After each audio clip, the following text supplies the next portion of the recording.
ऐसा तू घर की रहोले वो लड़की लोग अपना मर्द से बात ई रख दिया कि हम प्रेमी के बिना हम ना जिए कैसे ओकरा में हिम्मत कैसे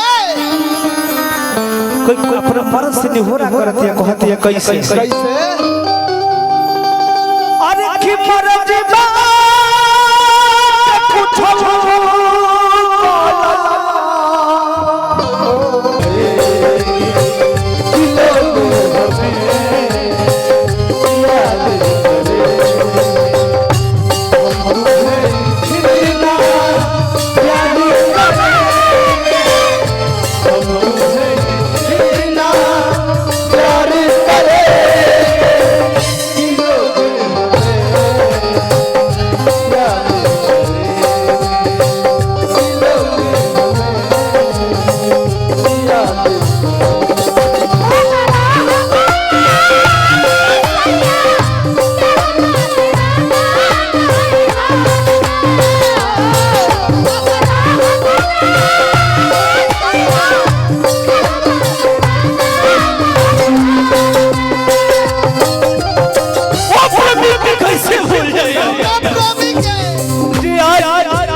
दुनिया से लड़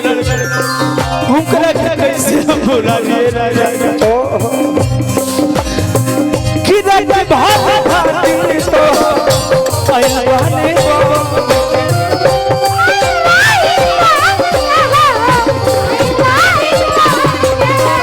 कि कुछ कैला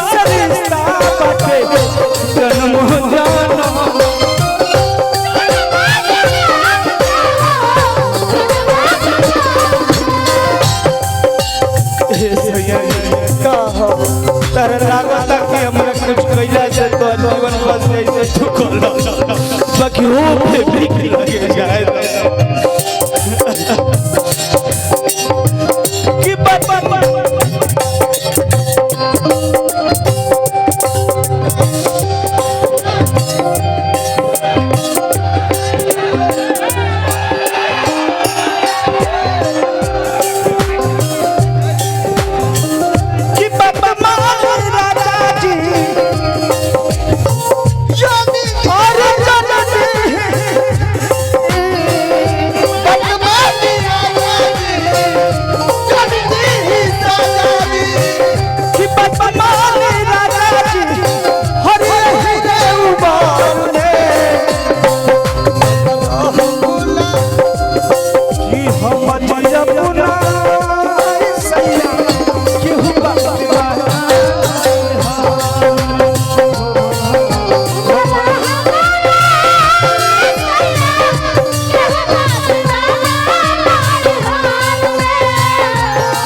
सजा देता है।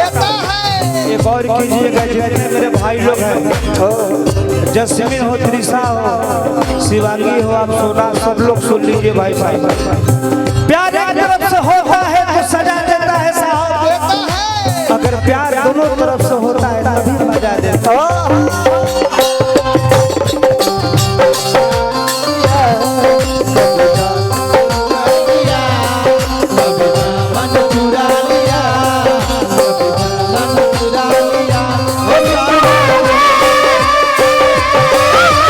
सब कुछ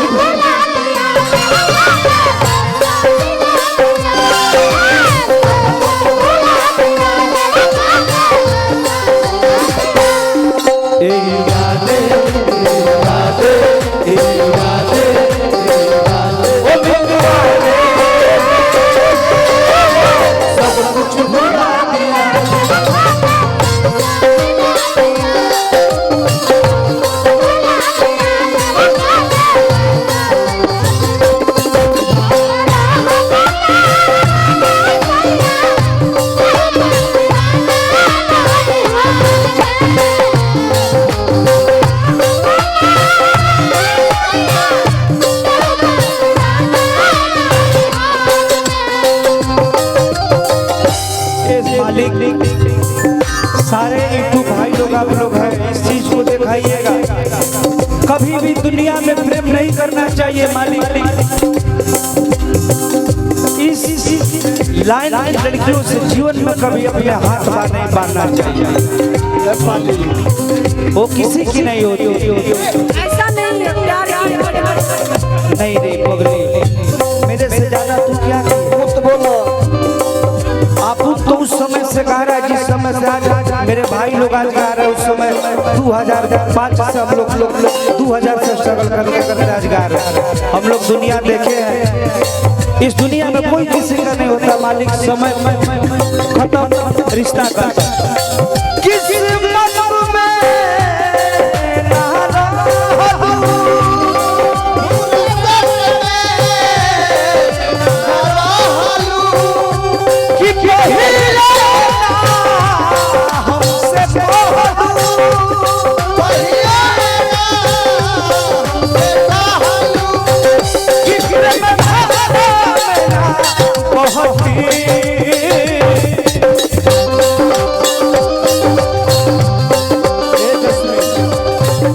जस्मिन इधर आधा लगा रहा भाई, त्रिशा जस्मिन दोनों तीनों आ जाते। ए भाई यार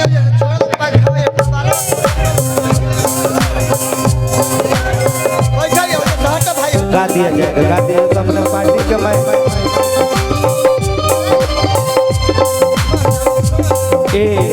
पूजा जी बहुत बहुत धन्यवाद इस गाने पर पता दिखाई। लड़कियां तो है वो भी लोग आ जाए, तू भी आ जा शिवा की, सब लोग आ जा रहे। प्रोग्राम अंतिम दौर में चल रहा है, इसके बाद रिकॉर्डिंग 2-4 बजाएंगे। छोटा भाई है राजा होगा राजघर। ये आज के समय के जान भाई हो 30 दिन जैसे पहले हम गावत रहनी सतरौन भाई ई कुल लइका गावत रहे। छोट भाई हवे अब बहुत दिन सब आगा निकल भी हमार दुआ रही और माई से बीतती रही। किस्मत में नहरा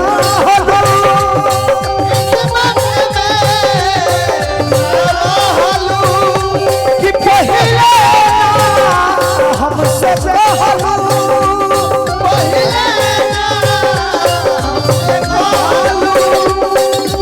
लड़कियों को देना पैसा कि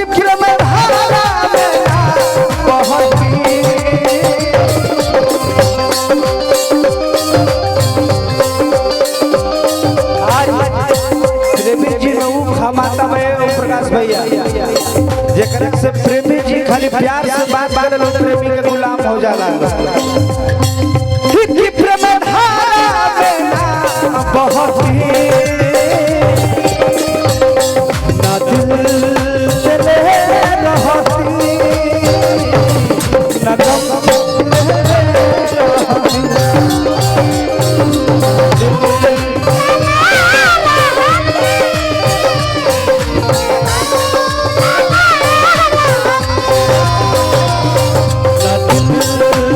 है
लगल बघाव भाई के दिल में अब नहीं हमको मोहार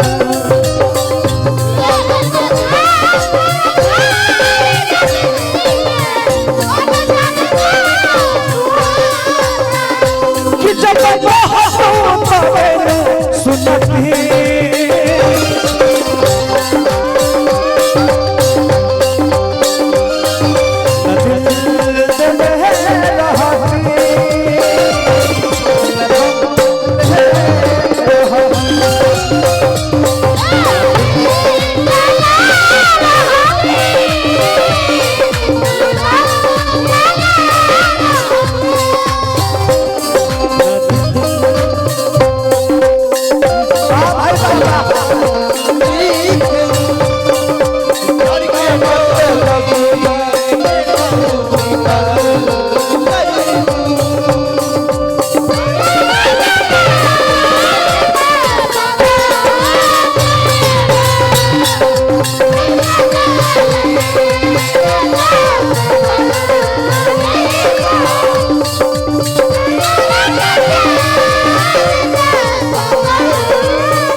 कोई बात हो रही ना सब फले बात तो दो चार गो रिकॉर्डिंग बजावत हम डांस कर लिया हीरो लोग के साथ राजा जी रगड़ के सब सोनवा सलामत